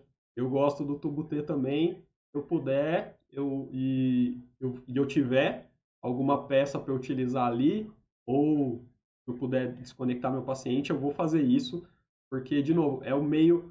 A gente discutiu isso um pouquinho na outra live, né? É o meio mais fidedigno de imitar o paciente estubado, sem pressão nenhuma. Porque por mais que, por exemplo, a gente coloque pressão de suporte de zero e PIP de zero, o bias flow acaba gerando 2, 3 milímetros ali de pressão. Isso ajuda o músculo respiratório. Tem trabalhos aí falando entre 20% e 30% de ajuda no trabalho respiratório só com bias flow. E sem levar em conta, por exemplo, o que o Lucas citou do paciente cardiopata, ele está pressurizado, facilita o trabalho cardíaco. Você aumenta a pressão transmural do coração, o ventrículo esquerdo funciona melhor, e aí a hora que você estuba seu paciente, que você despressuriza ele, você ganha uma bela de uma surpresa que seu paciente falha no teste, né? Exatamente. Então, o tubo T, cara, principalmente, na minha opinião, assim, pneumopata e cardiopata são os dois candidatos masters do tubo T. Pô, quase não dá coragem de estubar se não fizer um tubo T no pneumopata e num cardiopata. Exatamente.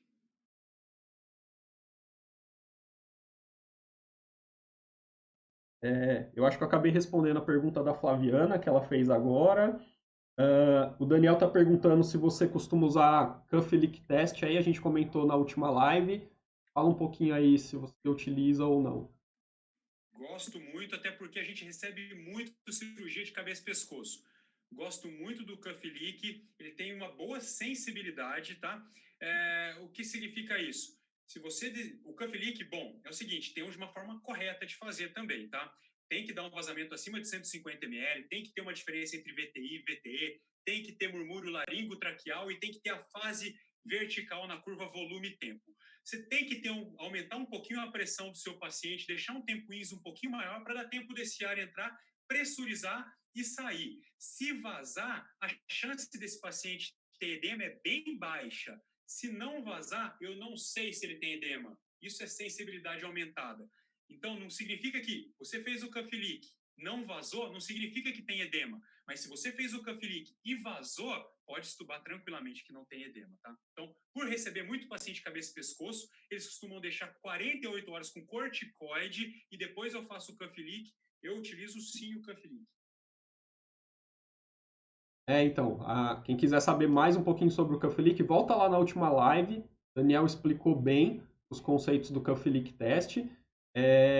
E apesar de ele não ser recomendado por muitas diretrizes e tudo mais, eu também tenho a mesma opinião que você. Eu gosto de fazer, até porque é um teste super rápido e simples de fazer, tem baixíssimo risco para o paciente, e apesar desses resultados falsos que ele traz, pelo menos você já fica atento a uma possível alteração que possa ocorrer e você monitoriza mais de perto esse cara. Isso é fato. Se você foi lá, desinsuflou o cuff, não vazou, o médico pode até não dar um corticoide, vocês podem até não protelar essa extubação por um segundo momento, mas você vai ficar ali um tempo maior e vai olhar esse paciente mais de perto. Então, só por isso, acho que já vale a pena a gente fazer um cuff leak test, né? Com certeza, com certeza. Ou chamar a bronco para estubar com a bronco, né? É o que a gente faz.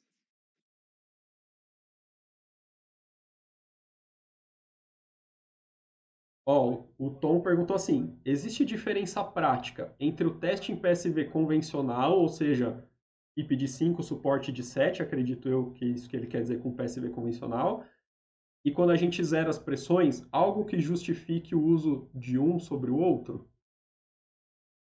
Não, eu desconheço o trabalho que compara um com o outro, tá? Fica aí até uma sugestão, né? Comparar um com o outro, desconheço. Não sei. É. Na verdade, o que a gente tem é que quando você faz o teste de respiração espontânea com pressão de suporte e PIP, aquele convencional que a gente faz, tem trabalho que mostra que isso faz até 50% do trabalho respiratório pelo paciente. Ou seja, de novo, você não está testando o seu paciente. A hora que você estuba, você pode ter uma surpresa, porque ele é capaz de fazer 50%, mas e os outros 50% que é a hora que você tira a ventilação? Será que ele é Sim, capaz sim. de Eu leio manter essa muito que ventilação sozinha? o pressão suporte de zero, PIB de zero, acaba sendo um preditor de falha, tem um valor preditor negativo mais fidedigno. Então, reconhece melhor o paciente que vai falhar. Isso é o preditor de falha, é valor preditor negativo fidedigno em estatística. Né? Então, assim, quando a gente usa as duas pressões, a gente pode fazer até 50% do trabalho respiratório pelo paciente. Se você usar em CPAP, que é só aquela pipezinha de 5 sem pressão de suporte, isso pode chegar aí a 30, 35% do trabalho respiratório. E mesmo fazendo com as pressões zeradas, o próprio bias flow pode compensar às vezes aí 20% do trabalho respiratório pelo paciente. Então, assim, sempre que o paciente estiver conectado na ventilação mecânica, ele não está fazendo todo o trabalho respiratório sozinho. Ele está tendo uma porcentagem de ajuda do aparelho, por mais que as pressões sejam zeradas, tá?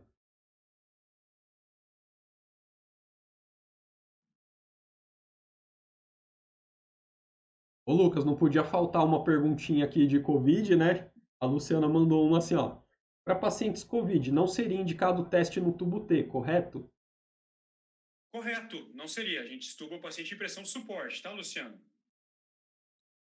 É, mesmo assim, alguns lugares têm feito com um filtro HMEF colocado ali no tubo T. Tá? Então, opção para lugares que estão tentando fazer tubo T, eles estão usando um filtro HMEF. Não sei, cara. Eu não tive essa experiência de fazer tubo T nos Covids. Eu fiz Também teste de não. respiração espontânea com suporte zero e PIP zero neles. Foi bem tranquilo. A gente tem poucas falhas. Então foi o suficiente para a gente. Isso aí foi tranquilo. Não precisou colocar eles no tubo T para a gente ver.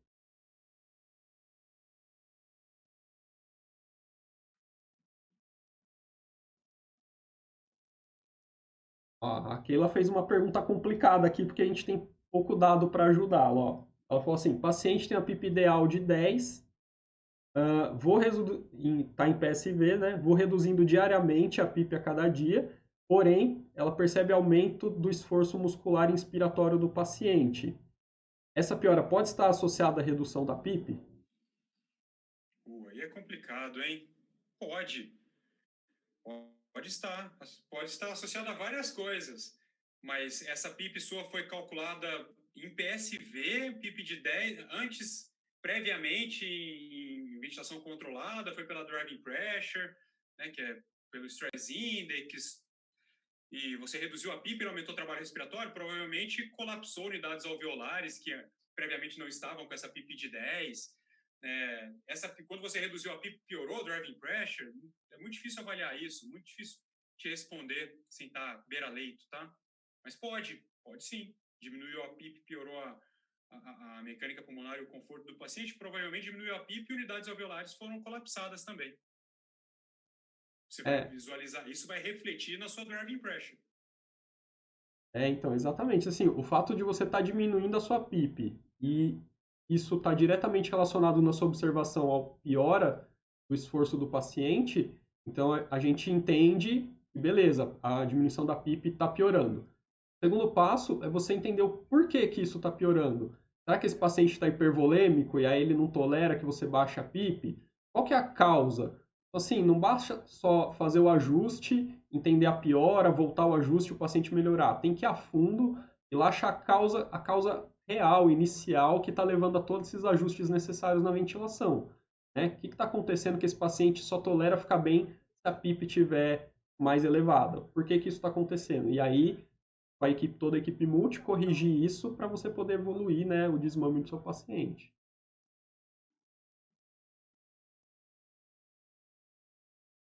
Eu acho que a gente passou todas as perguntas que estão aqui. Não ficou nenhuma para trás, hein? Vou dar Legal, uma conferida bacana. aqui. Se alguém tiver Espero que a perguntas gente a tenha fazer, ajudado, né? se alguém tiver mais alguma pergunta a fazer, a hora é agora, porque já são 10 horas da noite, né? Passou É, rápido, né, cara? passa rápido, eu falei para você, pô. Passa rapidinho. Uh, a Gé, perguntou se tem limite de PIP para o modo PSV.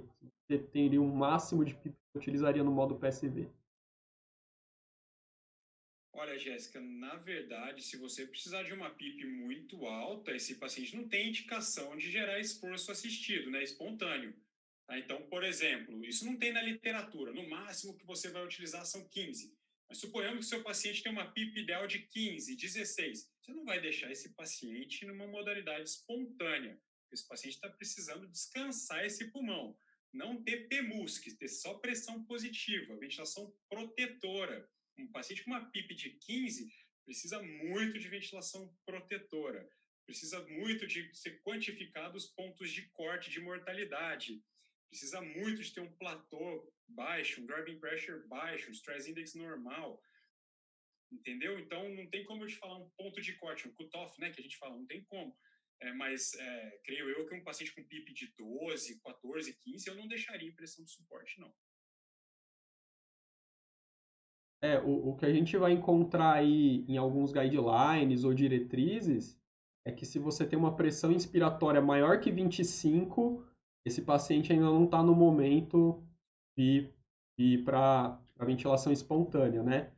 Então vamos supor lá que seu paciente tem uma PIP de 15 e precisa de mais um delta de 10. Então esse cara ainda não está na hora, né? Tem que segurar ele mais aí em controlada antes de ir para a espontânea. E o contrário também. Às vezes o cara precisa de uma PIP mais baixa, mas está lá com um delta mais alto. Então ele também precisa ficar um tempo maior ali na ventilação assisto controlada. Ó, claro que isso vai depender de várias outras coisas, né? Então, ali na diretriz, ela fala que talvez um valor de corte é 25 de pressão inspiratória, né? O 25 de pressão máxima na sua ventilação.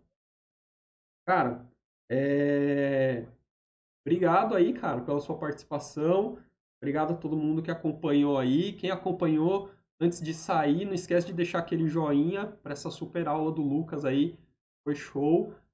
Acho que conseguiu pôr todo mundo um degrau acima aí na utilização do PSV, né? Monitorizar melhor o paciente para você fazer um ajuste mais eficaz da sua pressão de suporte. Sair daquela coisa lá de PSV, PIP e FO2, que são os parâmetros básicos da PSV, né?